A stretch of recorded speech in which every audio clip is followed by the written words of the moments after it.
Good morning from snowy Lille. We are very glad to have you this morning in Interreg Europe Lead Partner Welcome webinar dedicated to the second call approved projects. In the next 1.5 hours with you, we have an agenda which is dedicated to guide you in the next steps to follow, to implement to start well your project, and afterwards to successfully start implementing it. So on the agenda today, we will have several points, and let me present first of all myself, the ones who are involved in this webinar, and also to see what points we have on the agenda. So my name is Irma. I am head of communication unit, and I will be guiding you through this during the webinar's agenda. This webinar we are running on the Zoom, so you can already you are already in this environment. You can see the videos we are sharing, the presentations we are sharing. You can also see other participants that joined our webinar today. Do not hesitate to say hello in the chat, to tell us from which project, which country you are, and yes, to share any indeed feelings you have about this webinar.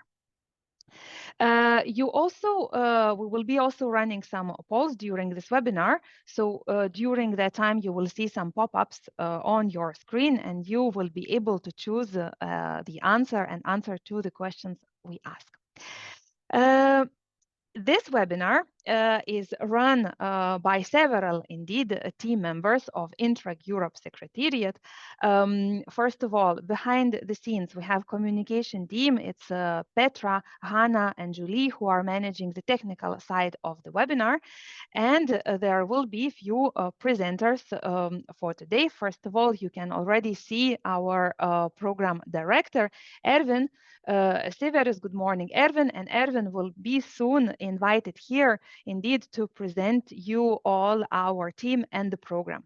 You can also see on the screen Anne-Cécile. Anne-Cécile is the head, a coordinator in charge of the all questions related to the program's audit, and she is there with us today. She will give a presentation, will guide you through the steps to come, through the subsidy contract and product partnership agreement.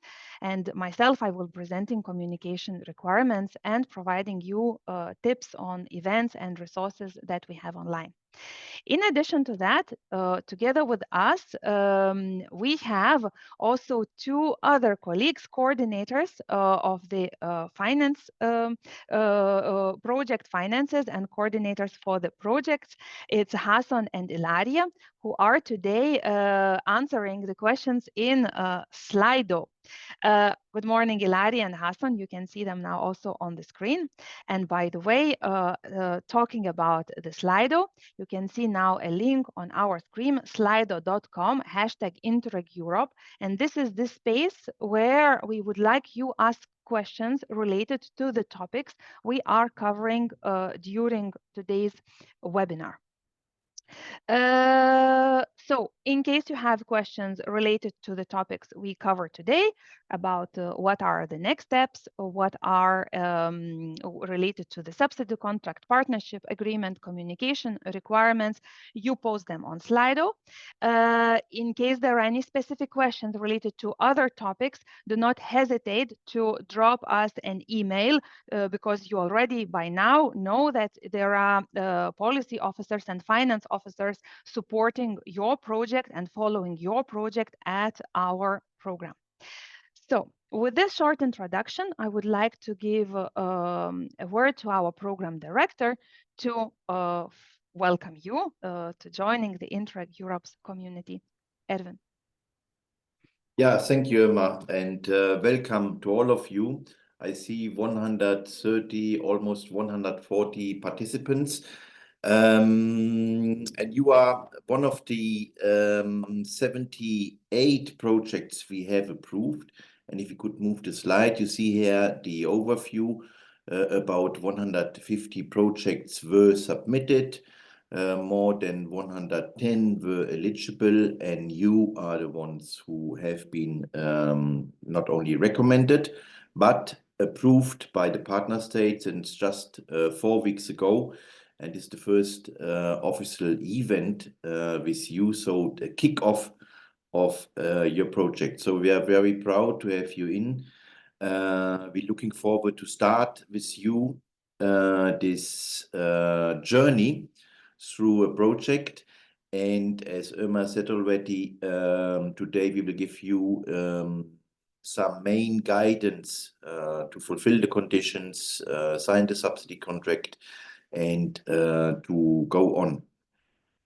We know that a number of you are still being the first time in such a project, and we heard also in the past that you, at least some of you, would like still to be reminded what are the rationale of the program, what is the purpose of the program, where is Interreg Europe, what is it for, etc. So I will spend a few minutes explaining you the pillars, and I'm well aware that also some of you are well aware of this, so the others can have a coffee break, but the newcomers should carefully listen what the director now tells you.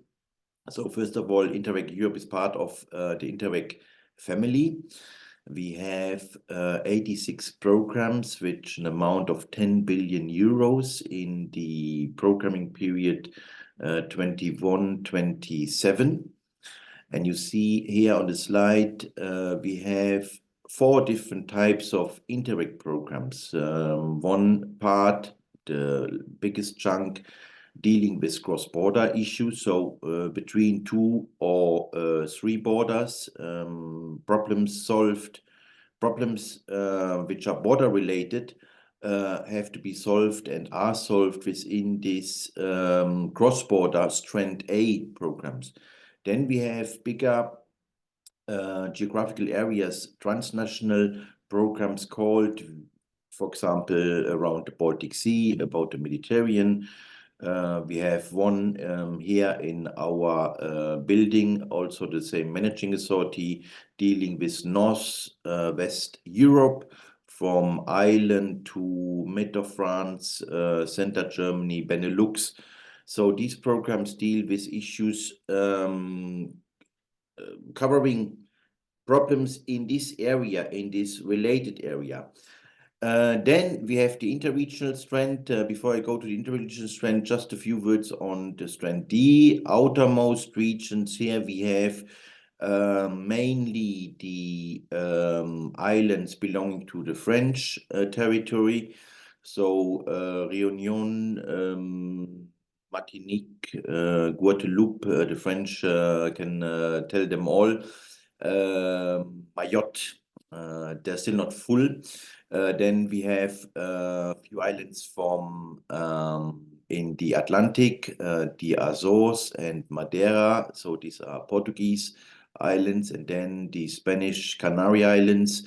They belong to the outermost regions. They have a special program to allow them to cooperate with each other because they have a similar program. They're far from Europe, they're island regions, so they have an own strand.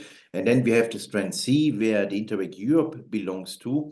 And in strand C, we have 4 programs, URBEC dealing with urban related issue. ESPEN is a program for more university, for scientific advice regions can ask for. Interact is coordinating all the interregional Interreg programs, the 86 programs, trying to link them, allowing an exchange of experience among these programs. And then we have Interreg Europe. So we are a rather small program. You see 384 million out of the 10 billion is small, but as we always say, small but beautiful. And you applied and you succeeded in the program, and you probably confirm this. In the next slide, Petra, if you could change the slide. Yeah, what is Interreg? What is Interreg Europe for? The main reason for Interreg for this program, or the main purpose of the program, is to allow regions all over Europe, all over the program area, to exchange with each other. And I say that probably there's no problem a region is facing where not another region in Europe has already a solution. And that's what we like to promote, and we do, to allow these regions to link together, to work in a specific policy area. Like in your project, you link 5, 6, 7, 12 regions in Europe, you exchange on a certain policy area. The one region is more advanced, the other is less advanced in finding a solution. So you exchange, you see how the policies work, and you adapt for your own region what works best. You learn from each other, and then you implement. We are therefore dedicated to policymakers. We want to change policies, we want to improve policies. And what I said already, exchange of experience, that's you learn from each other also. An important element of this program, we allow the regions to exchange with other regions, equals changing with regions. Regions is a program for regions and also by regions. I think this is the specificity of our program, and this explains also the high interest in the program, and we believe also the success of the program. We have 2 main pillars of exchange of experience, learning from each other. One is the project. You are one of these projects, but we have also the policy learning platform.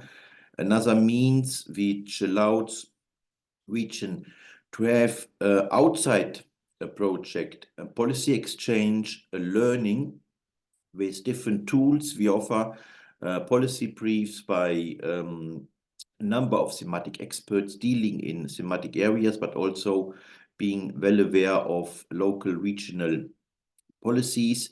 So I mentioned already policy briefs. We have thematic webinars. We have matchmakings. We bring regional representatives together. And we have also the peer review, I would say, is the golden service of the policy learning platform, where we allow regions in a 2-day intensive session to share, to learn from each other, and to finish this with an action plan, what a region could improve to solve a certain policy issue. Have a look on our website and get more information what the policy learning platform is offering.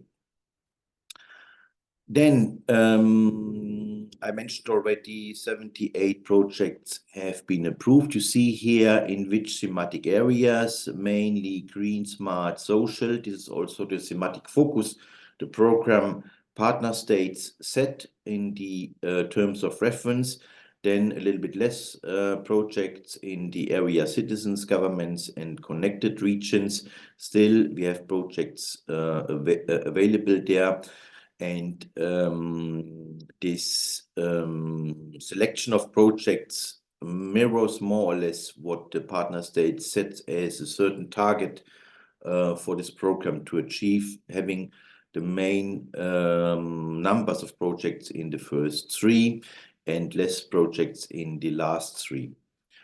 Then you see here on these slides the numbers of partners from the different countries. You see that the leader is Spain and Italy. These are big countries, and they have a long tradition in working with other regions. But if you then look a little bit related to the population of the countries, you see that the small countries are leading, and the countries coming from the periphery of the program area. You see Slovenia, Latvia, Estonia, Finland, Ireland, Lithuania, Malta, Cyprus.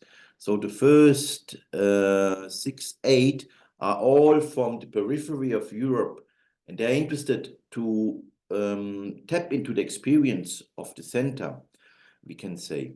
And then comes Belgium, and then we continue Croatia, Hungary, Bulgaria. So again, you see the high interest of the regions at the borderline of the program area to participate, to learn from other regions and the center regions. So even Spain and Italy, which a large number of partners are related to the population, more on the middle or even on the lower half of the participation in relation to the population.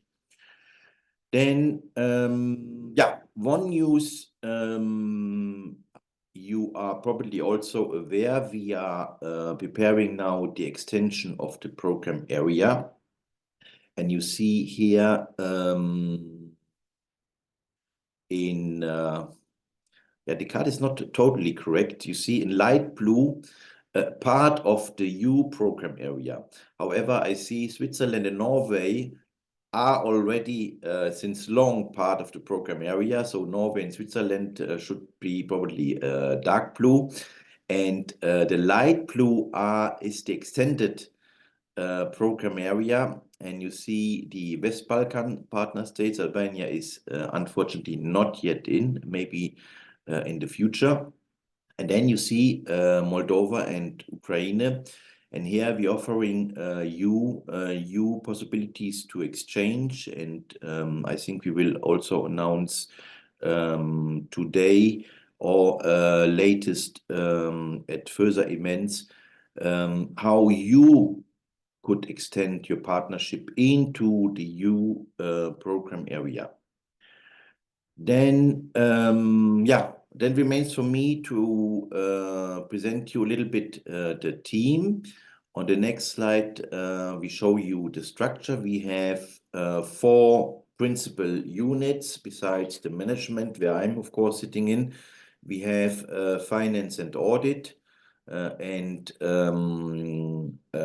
Anne-Cécile is presenting today, Ilaria, the coordinator for the project finance is part of the seminar today. So they are from the finance unit. Then we have the project and platform unit, and Rasson, the coordinator for the project, is here today representing the project and platform unit. And then, of course, the communication, Irma and her team are doing this seminar, webinar today, and all the other events. They are from the communication unit.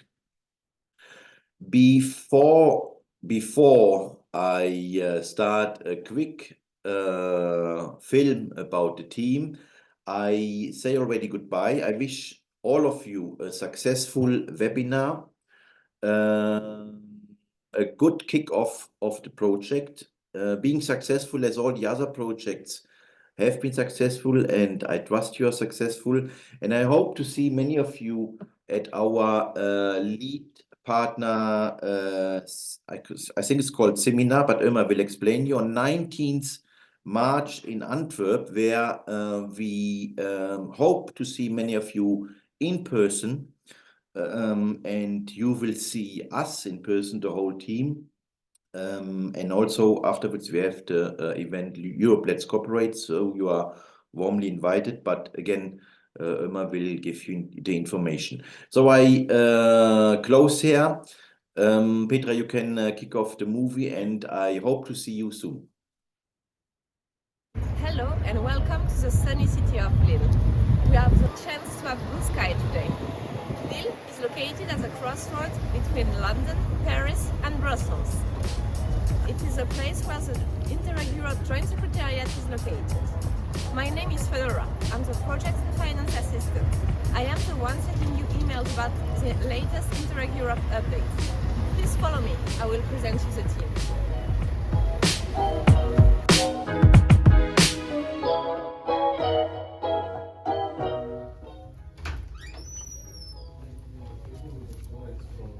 Here is a project team.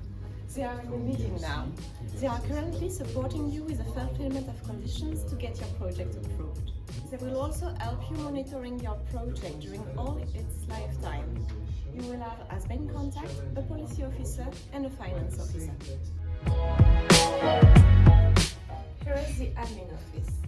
Elodie is the director's assistant. She will be your first contact by phone. The finance team will support you in all financial aspects of your project. Remember that if you report on time, you will be paid back quicker. And this is Alex, our IT officer. He's dealing with the portal developments.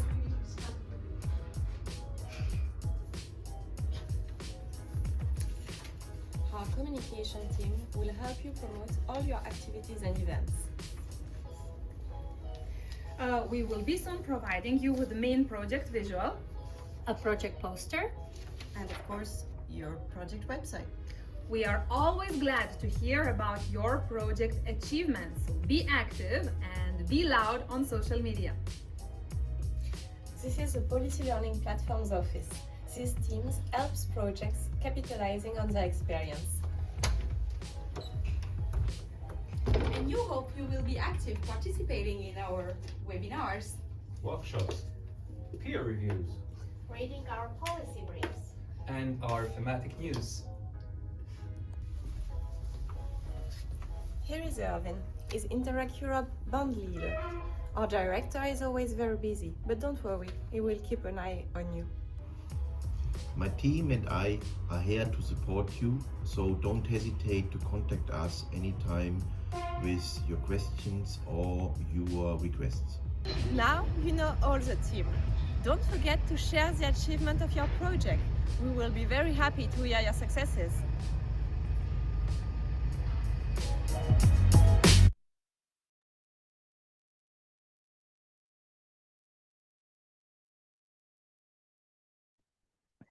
Welcome back. I hope you enjoyed to see the short video and now have a better impression on where is our office and how our office looks. And now you met indeed almost all our team members that were in the office when we filmed this video last week. You got also an impression that Lille is a very sunny town. This is the case. Today we have a very exceptional weather. We have a little bit of snow, but this doesn't happen very often. Now, with this, I think we can go back to our webinar and continue the agenda. Quick reminder for you that you can ask your questions on Slido. We can see that you are already active posting the questions, and we will answer them live or in the chat. A quick reminder also that the questions we are answering today should be focused on the topics we are covering today. And now I would like to introduce Anne-Cécile Renard, who is our coordinator, and she is in charge of the program finances. Hello, Anne-Cécile. Hello. Hello. So, floor is to yours to present what are the steps to come for projects that were approved in the second call. Okay. So, thank you. Good morning, everybody. So first of all, I will present briefly the steps to come, and then I will present the subsidy contract and partnership agreement. So since the approval of your projects under conditions on the 12th of December 2023, we have started the online condition meetings. in January. So some of you have already had these meetings, and some of you will have them in the next days, and until the end of January. And these condition meetings are there to explain to you the conditions and to help you with this process of fulfillment of conditions. At the end of these meetings, we set an intermediary deadline for you to revise your application form and reply to the conditions. And then there is a final deadline for all projects, which is the end of February for the fulfillment of conditions. So by these dates, all projects should have fulfilled the conditions and send a final version of the application form and reply to the conditions. Then once this is done, and once the policy officer and finance officer confirm that you have fulfilled all the conditions, we will send you a final notification letter by email confirming the final approval of your projects. And then we will send you as well the subsidy contract for signature. And as we will see, it will have to be signed by the lead partner representative.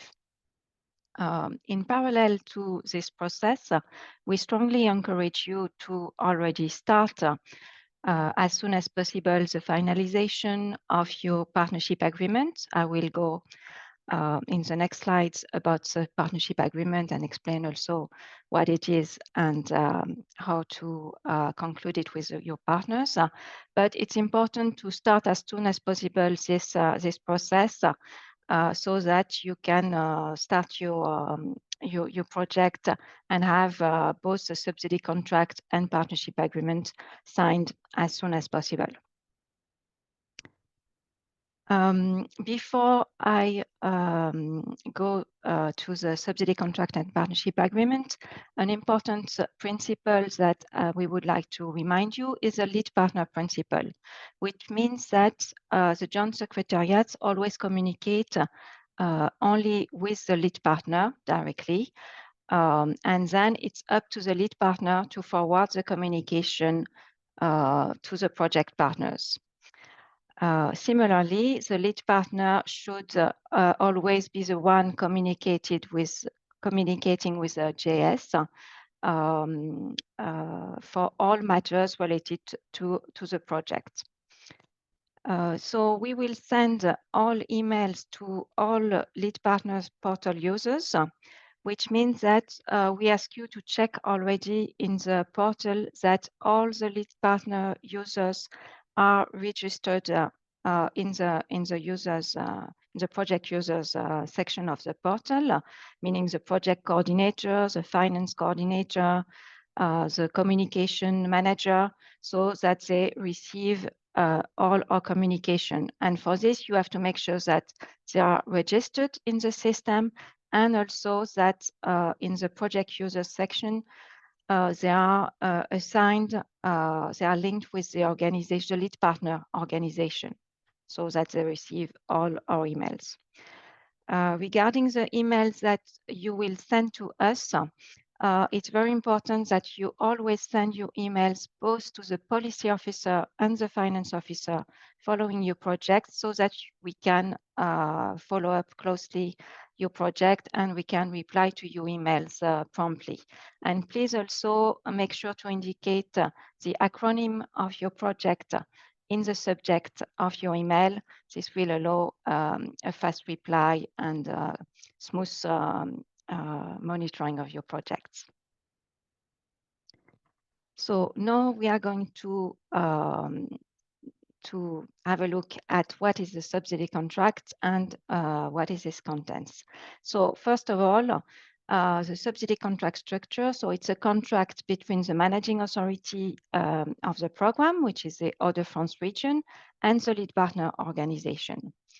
It's a quite short document, only 13 articles, and the text has been harmonized by Interact, which means that if you are also involved in other Interreg programs, you will notice that the text is very similar. Of course, it will not be exactly the same because we had to adapt it to the specificities of the program, but the structure and the text of many articles will be very similar. One important point about the subsidy contract is that the application form is considered as Annex 1 of the subsidy contract, but it will not be attached to the subsidy contract. And this is because in the subsidy contract, we refer to the latest approved application form available on the portal. So it will always be the latest approved application form available on the portal, which will be Annex 1 of the subsidy contract. And you will notice as well that there are 2 columns in the subsidy contract because it's a bilingual document in English and French. And this is because the managing authority is based in France. But both versions have exactly the same legal value. So you can ignore the French version if you don't understand French. It's a standard document for all, meaning that the text is the same for all projects. The only difference is the name of the project and the name of the lead partner organization. But there is no amounts in the subsidy contract directly. The amounts are all in the application form.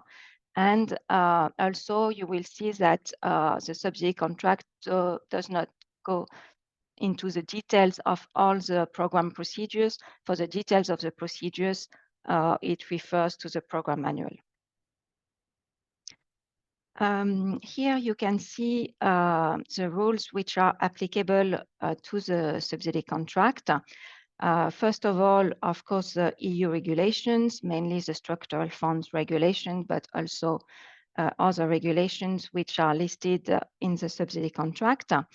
Then come the program rules, which are detailed in the program manual. And you should remember that it's always the latest version of the program manual available on the website, which is applicable to your project. This means that we will inform you in case there are changes of the program manual. We will send an email to the lead partner to inform you that the program manual has been changed. And finally, for cases not covered by the EU regulations, neither by the program rules, then the national rules will apply. So in the subsidy contract, of course, you will find all the obligations of the lead partner. And we will now see in the next slides what are those obligations. First of all, of course, the lead partner has to make sure that the project is implemented as planned. And you see on the slides that we don't say as planned in the application form, but we say as planned in the project data. And this is because the subsidy contract refers to the project data. And by this, we mean all the project information available in the portal, which means that, for example, your replies to the conditions, once they have been approved by the Joint Secretariat, will become also binding as the application form is, because it's part of the project info available in the portal. And of course, the project should also be implemented in accordance with the applicable rules. Then the lead partner, of course, has a role of project coordination and has to make sure that when it comes to reporting, the costs reported by partners are in line with the application form and are necessary for the implementation of the project. Another important obligation of the partners and of the lead partners is to comply with the deadlines. So deadlines for reporting, but also whenever we will ask you for something, we will set a deadline for these requests. what is important is that in case you cannot comply with this deadline for a particular reason, please inform the JS about this so that we can set a new deadline if needed.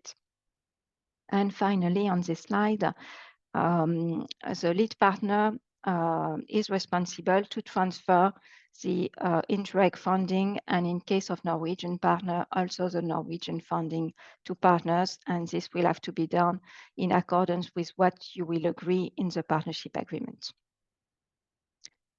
Another important obligation of the partners and of the lead partner is to keep all the documents related to the projects for 5 years after the last payment made to the projects, and also to make these documents available in case of audit or evaluation. The lead partner is also responsible to inform the JS of any changes in relation to the project or in relation to the partnership. In particular, in case of change of legal status, so if a partner organization was public and becomes private, or the other way around, or in case of legal succession.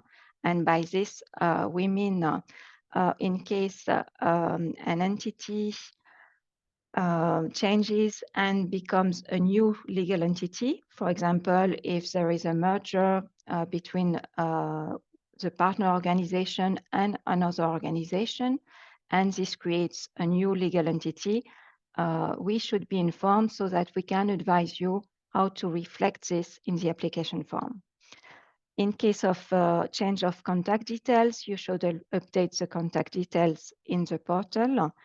And in case of any other important changes, you should contact the JS so that we can advise you about the consequences of these changes and how to address these changes. The subsidy contract also lists some obligations in terms of information and communication, but this will be the subject of the next presentation by Irma, so I will not go into the details of this now. The lead partner and the partners also have reporting obligations, and the procedures are detailed in the program manual. And we will also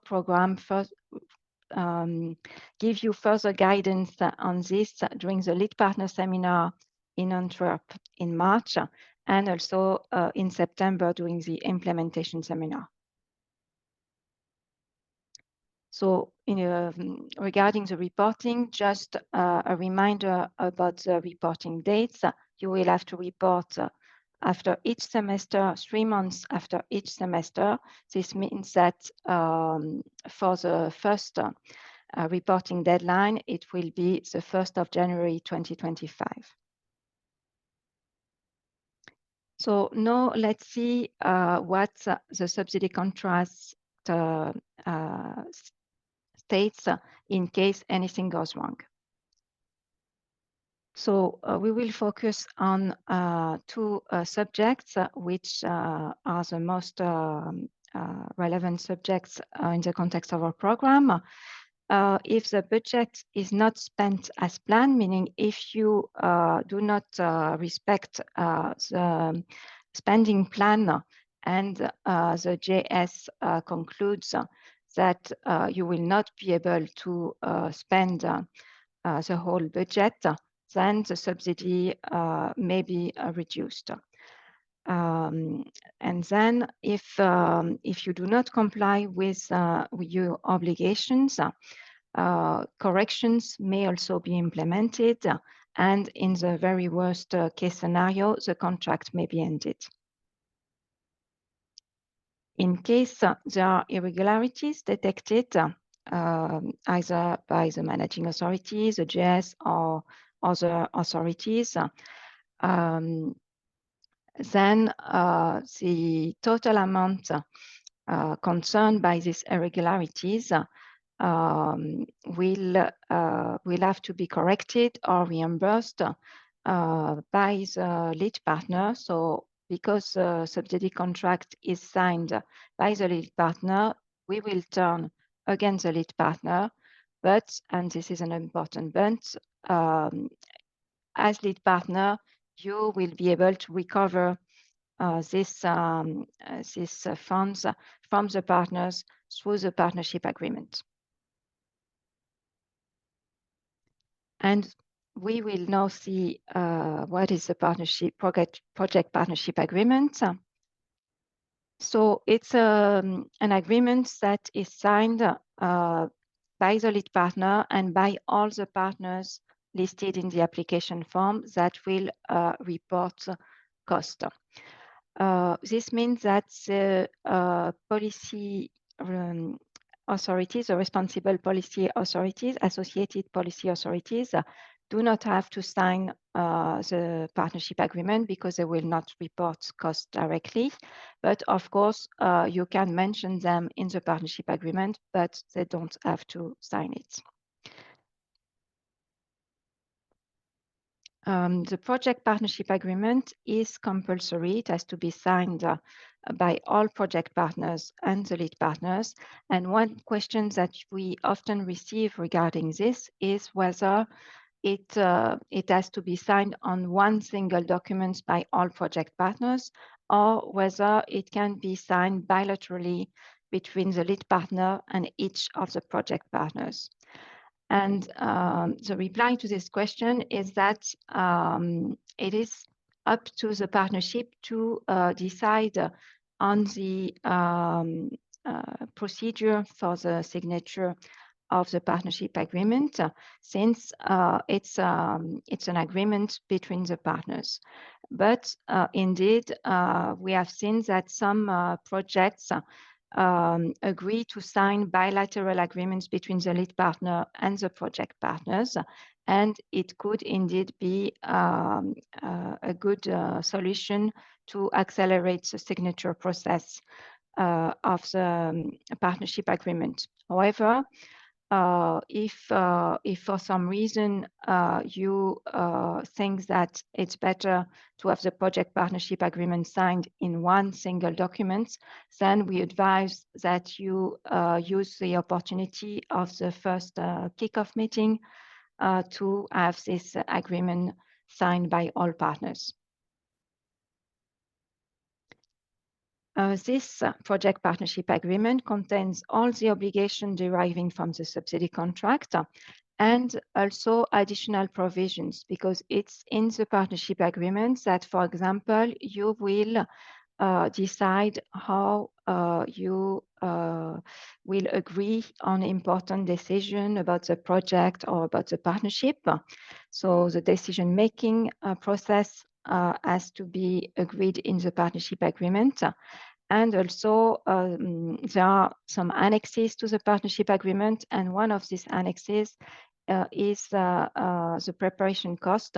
So in the partnership agreement, you will decide how you will allocate the preparation cost to the different partners.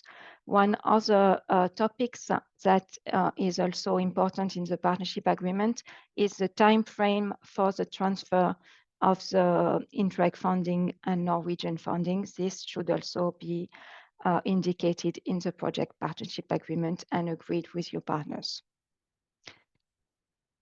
There is a template which is provided by the program on our website for the project partnership agreement, but it's only a template. And because it's an agreement with, within the partnership, you are free to amend this template, add any annex that you would like to add, as long as you do not contradict the subsidy contract.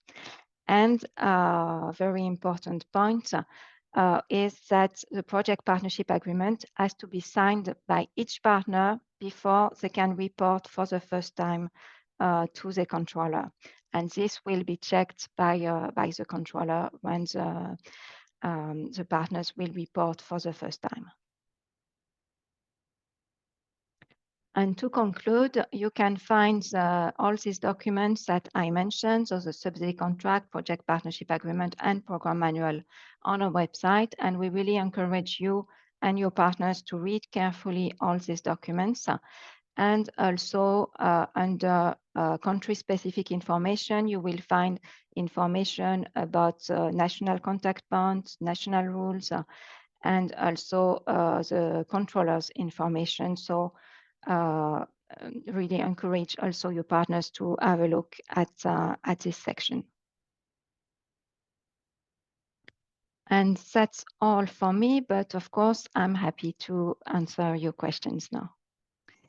Indeed, Anne-Cécile, we have various questions on the Slido. But before going to them, I think it's very interesting to know how experienced our second call approved projects.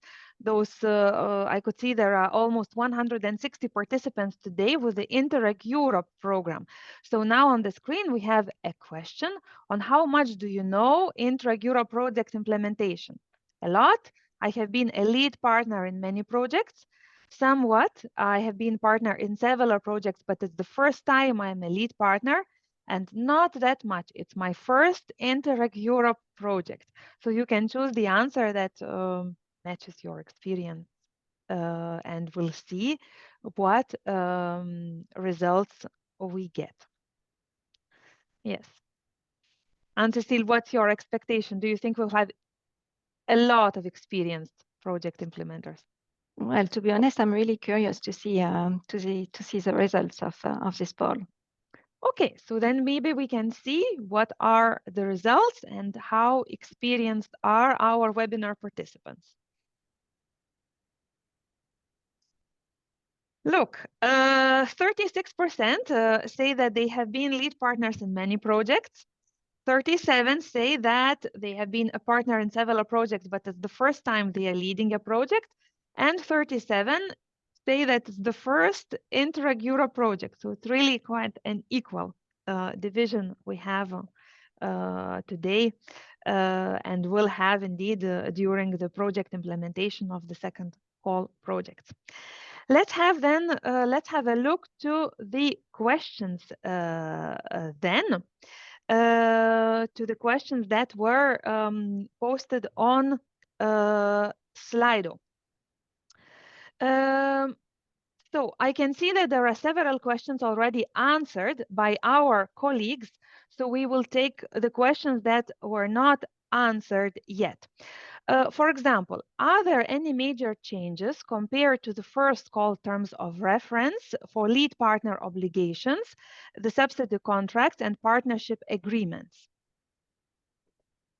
Okay. Could you no. maybe?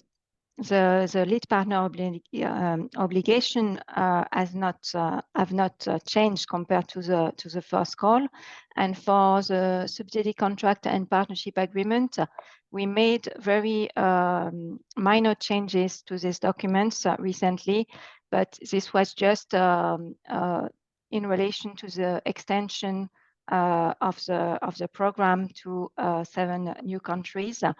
And in case a second call project include later on a partner from these new countries, we have made a few minor changes to these documents. Okay, the next question we have, can partnership agreement be signed digitally or must it be done by hand? Okay.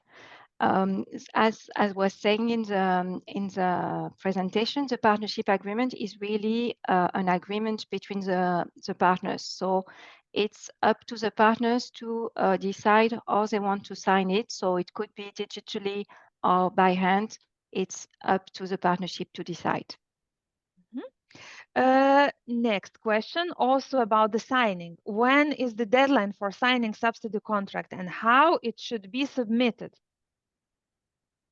Okay, it's true that I did not explain this in the presentation, and this is because we are currently looking at the possibility of having the subsidy contract signed electronically by all projects, but we have identified a technical solution for this, but we still have to work on the details of this electronic signature.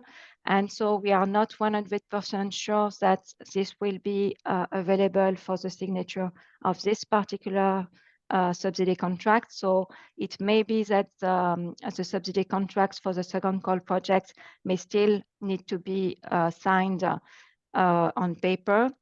But don't worry, we will come back to you with all the details as soon as they are fixed on our side and we know exactly what the procedure will be. We will send you an email with all the details of the signature process.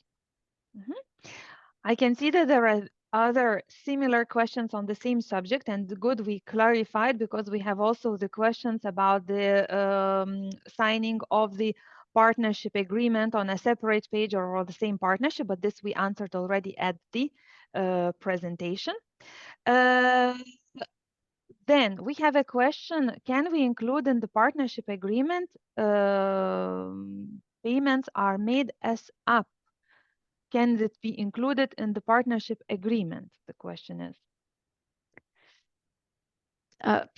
Of course, you can say that the payment will be done as SAP, but this is not very precise. So I would recommend really that you agree with your partners on a specific time frame by which you will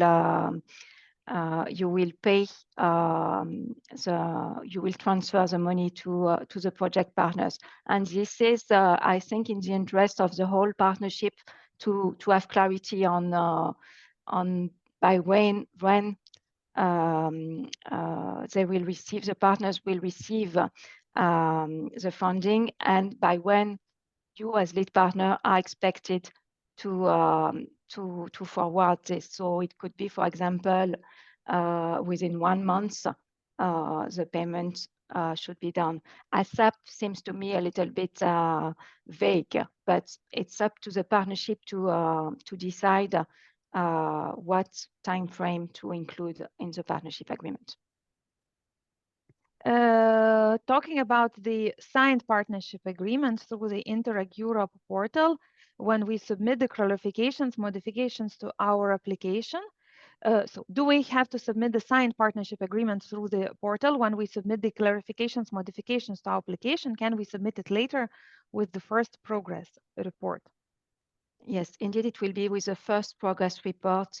When the project partners will report for the first time, they will have to submit in the portal, to upload in the portal the signed partnership agreement. It's not with the revision of the application form. For the partnership agreements, we have 2 questions related to that. Signed during the digital signature. Indeed, are there any specific guidelines on what type of the signature to put? Written, digital, allowed applications, etc. The 2 upcoming questions indeed are about the same. Yes, no, there are no guidelines for the signature of the partnership agreement, because it's an agreement between the partners, so it's up to the partnership to decide on how they sign. But of course, you should make sure that if it's signed electronically, that the electronic signature is a valid, as a legal value as a wet ink signature. But it's up to the partnership agreement to check this, to the partners and lead partners to check this. And the last question we have: can the partnership agreement be signed by all on a separate page for the same partnership agreement? Yes, this is a standard practice, I think, for the signature of the partnership agreement. Okay, then I think we are good. We managed to answer the questions that were related to the topics we already covered. I think we are now, thank you very much, Anne-Cécile. You will be still with us. I will be talking now about communication requirements, and after this session, we will again be back in the studio to answer questions related to communication requirements. If anything else is left in your mind related to the subsidy contract partnership agreement, you can post, and Anne-Cécile will be there, and she can still answer your question during this webinar, which we plan to end at 11:30. So, okay, then we move to communication requirements. Now, you already heard from Anne-Cécile that in that program puts some specific requirements in terms of communication. A whole list and an overview of what needs to be done, it's published on our program manual. Also, it's included in the subsidy contract. And now on the slide, you can see a summary. So, the checklist. You always will have to use the logo set, the main project visual, at any communication materials you are producing. The second requirement is that all partner institutions need to provide project information on their website, if such website exists, and social media sites. All partner institution websites link to Interreg Europe project website. This is a recommendation we have then when you will be publishing information on your institutional website, that you also put a link to your project website that will be hosted by our program. The fourth thing on the list, we have that all partner institutions need to place the A3 project poster at a clearly visible place to the public, visible on their premises. It's a requirement that has come from the EU regulation.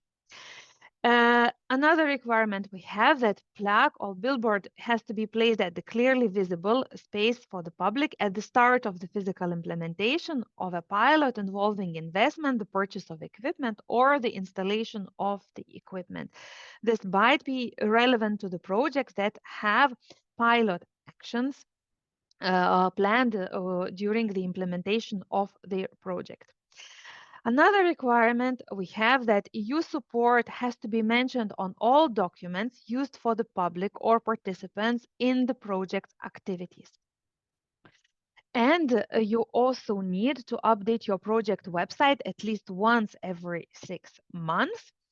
And the last requirement we have that a royalty-free, non-exclusive license photos need to be visibility material have to be used, and all the rights you need to use only all materials where you can grant the access to the program and the European Union.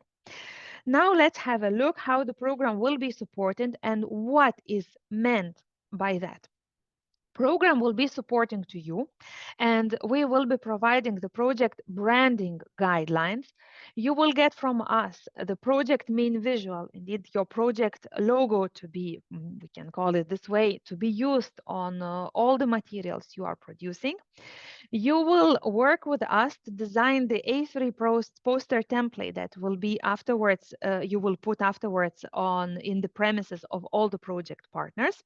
We will be also providing to you the plaque and billboard template in case you need one. You will be able to take this template and modify it. There will be available also PowerPoint template, which you can adjust to your project needs. And we also have available project media, social media templates, and project website. Talking about the project main visual, it consists of several elements. It consists of the program logo, and it consists of the line and your project acronym. And this will be designed by the project program, and you will get soon the access to the source file, and you will have your project main visual and then can use on all the materials related to the project. The project color you will get, it's indeed the color of the topic your project is under. So if you will be a smart project, your main color will be green. dark green. If you are under the green topic, you will have a light green color. If you are social, you will be red. If you are citizens, you will be light blue, governance dark blue, and connected orange. All this information about the colors to be used, you will get from us, and it will be available in the document that we will provide you, which summarize all the rules and gives you the codes of the colors we are using by the program and you will be using within your project implementation. Just to tell you that the system we apply, it's not only for our program, because we opted for a harmonized system that is implemented within the Interreg, also within the Interreg programs community. And the colors that we have for our topics, they come from the European Commission. So we opted for this harmonized approach. So we took indeed the colors that Commission and Interreg designed, so that indeed if your project, if other projects and programs are implementing the same system, normally all projects that are on green should be in this specific color within, I mean, not depending that it's Interreg Europe, but also it might be in the other Interreg programs and European Union. So, for example, if we have a look to the next slide, where we can see the elements dominating from the connected from this, sorry, the red color is for us. Now I'm just checking for the social. So you can see that in our branding guidelines, we have the color which is dominating in each for each the topic, and we also have designed the specific shapes you can use in your branding, and it's the hexagon shape we have, which will be used in your project poster and also your project website. The program also developed and will be providing to you the asset library with all the icons. And you will have an access to it, and you can freely take the icons we use at the program and use in your project communication. With this, we will be working together with you to design the project poster. And for the project poster, you will need to provide us with the image and sentence to describe your project, and the rest of information we have from your application form, and we'll design you the poster template, which you then can afterwards use and adjust to your needs. And this is an example you can see from the first call from the project example of the template that was designed for one of the projects we have. Social media. For social media, in case you decide to have the social media, there is no obligation. We also have some templates designed so that you can then adjust them and use. And also here you can see an example now about the PowerPoint template, which you will get, and it will be personalized by topic.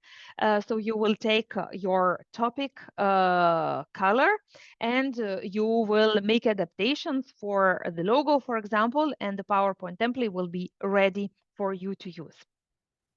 In addition to that, we were talking about the project website. So the program will be providing you with the space on our program website, which you will be able to edit, to modify, and the way we design it, it's very straightforward. It will be the program's interregeurope.eu/your project acronym, and and then we will end up in your project space. Then in our program manual, we also list of key communication activities. Normally you already planned within your project implementation. And requirement is that you organize a final project dissemination event. You participate in 6 to 10 events and program level during the project lifetime, that you create an account in Interreg Europe's online community for all project partners involved. Most of you already done it, because if you are part of, you have access to the portal, to the application form. The same login also allows you to log into Interreg Europe's online community. Within your project implementation, you will have to select and provide at least one high quality photo related to the project topic. And this photo will be used for the your project poster. It can be also used for the top of your project website and on all other materials. So this is something you can start thinking once you start the project implementation, what main visual you will associate with your project. And other communication activities we have, that you will have to publish and regularly update project presentation on achievements. It can be a PowerPoint or similar, and there will be also some guidance provided by the program on this deliverable. So what is very important to know about communication and visibility material, we already talked at the beginning of my presentation that all materials you use should be royalty-free, non-exclusive, and irrevocable license. And here we copied an article, some chapters directly from the regulation that explains what indeed it means, to give you the explication. But in short, the idea is that European Commission, by putting this requirement, wish that in case there is something, a very interesting achievement, or its commission that would like to present the project or to spread information about it, that there would be material available that they could take and use it afterwards, without really asking and clarifying what are the copyrights, can we use this photo or not. So that's why this kind of concept was put in place, so that the program and afterwards commission could easily use any product you produce further on to disseminate information about the project.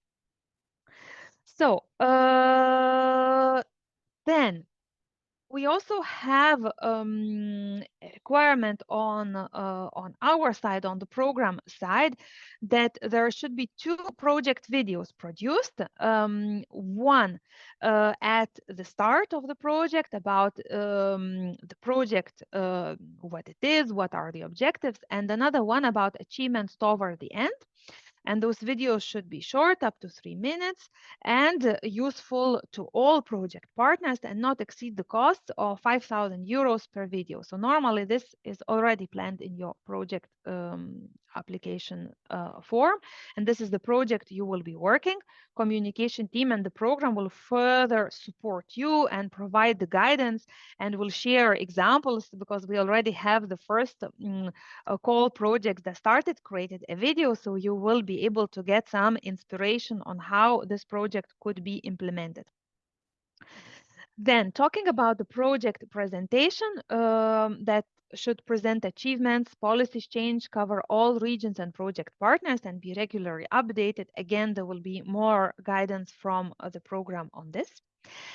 On the partner's own website, social media, we would, the objective here is that you should publish information about the project and its aims and results on your institutional websites and social media, and you should provide a link to to your project website, and also to use the project main visual. Talking about the poster, you already saw how this poster template will look like. And within the 6 months after approval of your project, the poster should be put in place in the location that is readily visible to the public, such as entrance area of the building. It can be a roll-up, but it can be an electronic display because Commission allows, in case you have several projects, there can be electronic display that displays information about several projects you are involved in. For example, Interreg Europe, other Interreg projects, or it can be other projects related. You get the financing or co-financing from the European Union. And in case of physical investment is involved, there should be a billboard installation done. And we already talked that the template will be provided by the program in this case, and you can use it and design it according to your project needs. So with this, we covered all the points related to communication.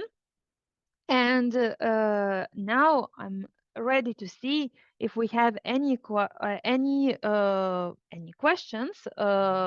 in the slide related to communication. And it's Anne-Cécile who will help me to review if we have any questions. Yes, okay. So we have a question about the participation of project at program event. So at events at program level, and all this participation should be considered. Should it be, for example, through presentations about the project? Talking about the events at the program level, you already heard from Erwin, for example, that we are organizing the lead partner seminar, which will happen in March in Antwerp. In September, we will have project training days to guide you more even about the implementation of your project. There will be other webinars organized to assist you with the program, to guide you about the program and to guide you through the project implementation. And also the policy learning platform is organizing various events such as webinars, thematic events that will be organized in person. And if your project is concerned, you will receive invitations. In most of the cases, you are asked to participate because it's the program that is guiding you. In some cases, it might be you will be invited to give a presentation, to share your experience. So it really depends on the event. But it's to report that or to take into consideration, the requirement is that you participate, but not in all cases. It will be an active participation, like making presentation about the project. Yes. Okay. So we have another question, which is, should the project indicate on each project product that the materials could be used free of charge, or that there is no copyright? There is no official requirement saying that this need to be indicated, but if you wish, you can add a sign on this if it's easier for you. Normally, when you sign the subsidy contract, it's already included to this that all what you produce normally is copyright free. So this should be then go into the implementation. And yes, so you decide yourself if you want to include something or not, but there's no requirement on that. Okay. I see about, yes. Maybe subsidy contract we skip and you can take it later if you want. We can then maybe cover more communication questions first. Yes, sure. So there's another question, which is whether projects can have an infographic instead of a high quality photo for the project. It's possible because we talk about photo visual. So it's possible to have not a photo, but some kind of visual, which would be can be an infographic. I'm just a bit afraid to use the word infographic because infographic sometimes has a lot of information, text, charts, etc. So maybe I should say like this, that you already saw the examples where this main visual will be used. It will be used on the top of your project website. It will be used on your project poster. So you rather to think what visual would be the most suitable. So if you opt for the visual that is more like a graphic, vectorial file, it's not a photo. It should not contain a text, maybe not two elements, so that it's just more reflects the topic. But you can see that indeed some of our projects from approved at the first call, they use such type of visuals designed by the designers instead of using the photo. So it's up to you what you decide. Okay, and then we have a question about the poster. In case a partner has a virtual headquarters, so no physical place, how should the poster be displayed? The partner does not have any office, right? If I understand from the question. And Anne-Cécile, That's what I understand as well, yes. Yes, I don't know if you can give me any advice, Anne-Cécile, how to answer to that question. But I'm not sure that the poster is needed then, because there will be nobody to see it. So and I think we need to check then location. Yeah, because when we talk about the poster, it talks about the location readily visible to the public, such as entrance area of the building. So yes, probably if there is no physical building, there is then nowhere to put the poster. So this is probably how we should then interpret the regulation.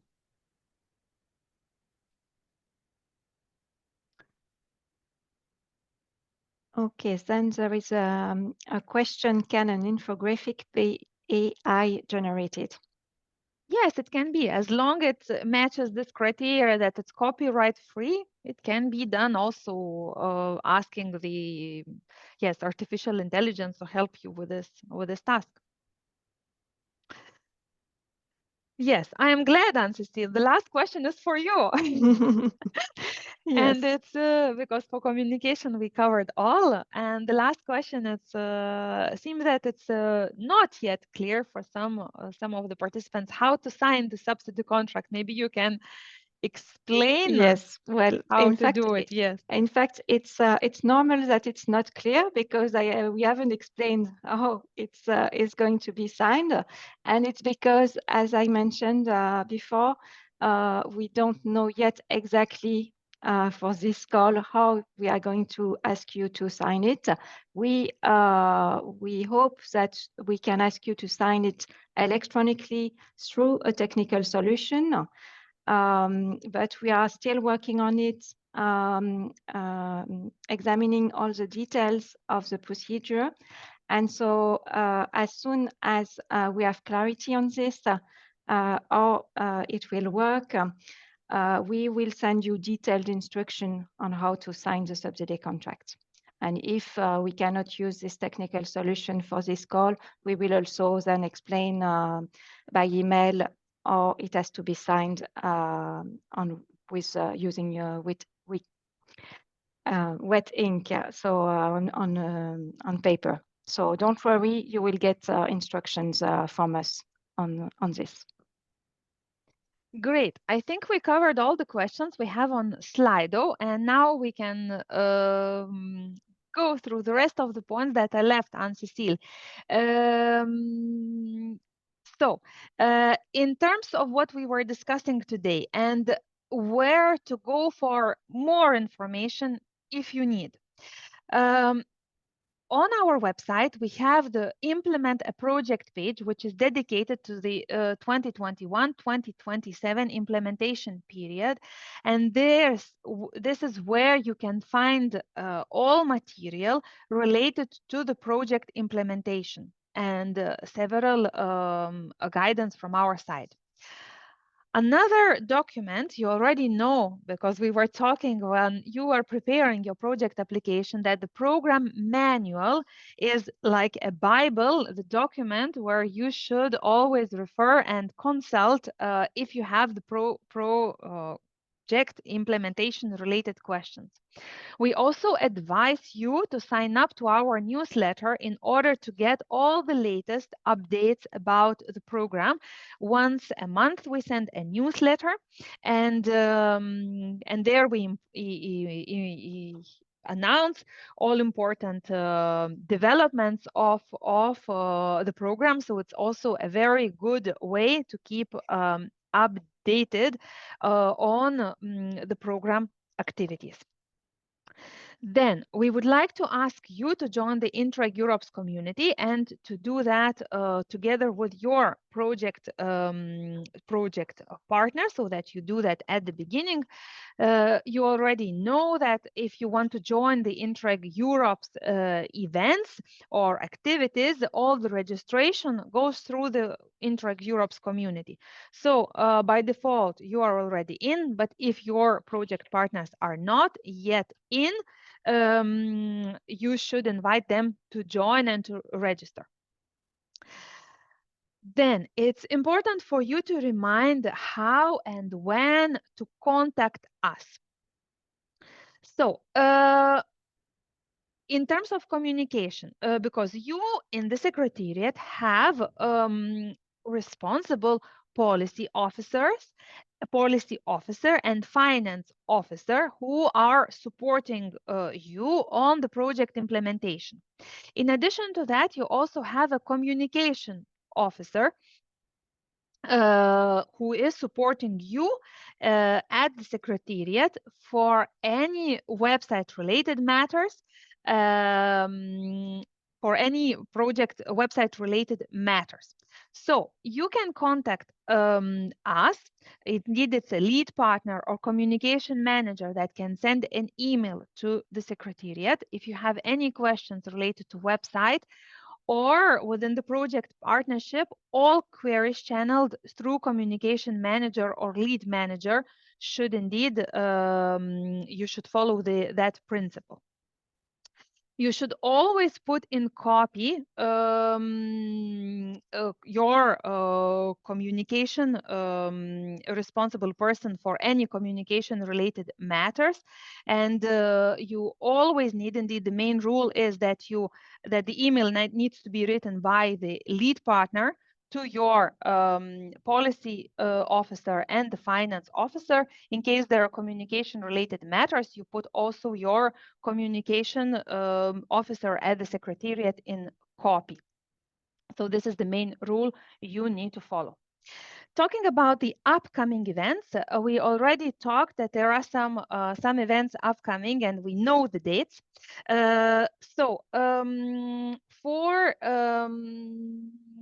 For the lead partner seminar, you were all invited to join the 19th of March, one-day event in Antwerp, the lead partner seminar, where we will go in details on project implementation questions, and you will be able to meet your policy officer, finance officer, communication officer in person.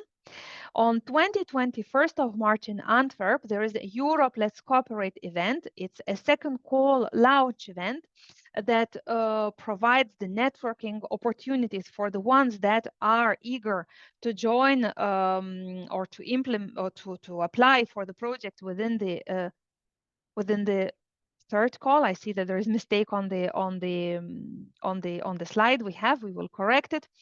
And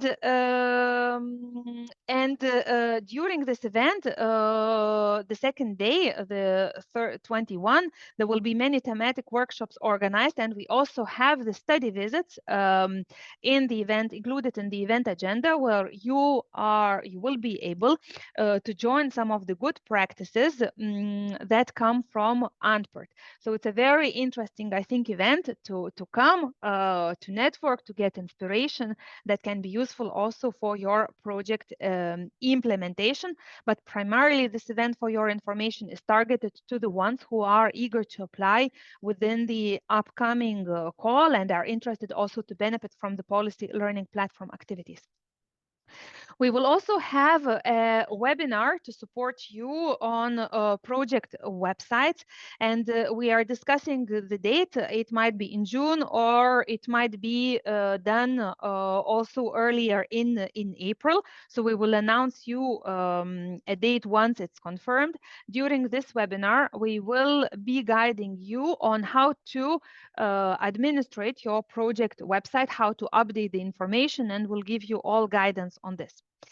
It's already confirmed that in September on 24th, 26th, we will invite you to Lille to the seminar on project implementation. The seminar now it's called the Project Training Days, where we'll talk about activities, finances, and communication during the 3 days. You will be in Lille to get more detailed information that will be related and already will guide you towards the reporting. There will be a few more webinars organized to guide you through to portal, to guide you about the reporting. It's not yet on this slide because we do not have the dates yet fixed, but once we have the dates, we will send you an email to inform so that you can book those dates in your agenda.